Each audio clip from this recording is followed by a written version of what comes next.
Lost on Elden Ring and don't know what you're doing? Let the OneToedJack help you. Welcome back, guys. We're moving on to tip number 9. Today we're going to be talking about tunnels and weapon upgrades. Now, the reason we're going to be talking about tunnels with weapon upgrades is because most of the time the weapon upgrade materials will be found easily in tunnels. You're still going to want to be doing a lot of exploring, but the best place to find weapon upgrade materials is going to be in the tunnels around the open world. Now, you're probably asking yourself, how can you find these tunnels? If I open up my map right here, I'm in the Altus Plateau. I haven't really explored a lot of it, so I'm going to be able to show you how these tunnels are marked on your map. So if I zoom in a little bit, you're going to see this little black dot with an orange circle around it. That indicates that there's an entrance to a tunnel in that area. Once you're actually at the location on your map, the tunnel is most likely going to look like this. You simply go in, you take the elevator down, and you start the dungeon. What you're going to be seeing in these tunnels is going to be a lot of enemies that are actually mining. So in this case, I've already done this tunnel, but chances are in front of this enemy right here, there would have been a weapon upgrade material that I need to get. Make sure that you check the dungeon thoroughly. After you feel you've checked everything and gotten enough materials, all you basically do is fight the boss at the end of the tunnel. Now, as you progress through the game, the tunnels are going to get harder and they're going to have higher grade level of weapon upgrade materials.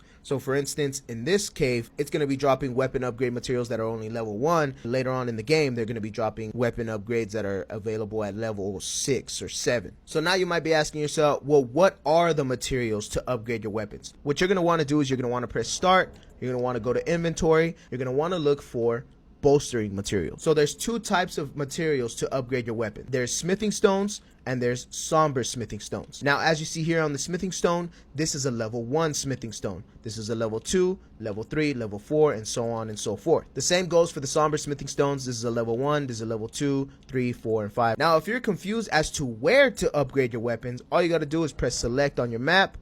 Go down here to the table of lost grace, and you're going to want to talk to this blacksmith right here. Now, this blacksmith will upgrade all your weapons for you, every single one. You just talk to him, you go to strengthen armament, and there it is. And depending on your weapons equipped, it'll tell you on what required items you'll need to upgrade that weapon. In this case, these two weapons are considered unique weapons, so I'll need somber smithing stones for each one. Now, for example, this longsword right here is just a standard sword, so I would need just regular smithing stones to upgrade that to whatever level I want. Now, right here, this is a perfect example. I have the required materials, but I don't have the runes. So this is a perfect time to remind you guys that you're going to need runes to upgrade your weapons. Once you upgrade your weapon, you'll see that the attack power increases and sometimes the attribute scaling increases. The reason I say sometimes is because it takes a couple of levels for the attribute scaling to actually change. Now, there's other ways to get weapon upgrade materials. That's kind of another aspect of the game that you learn later on down the line, so I will cover them eventually. Good luck out there in the lands between.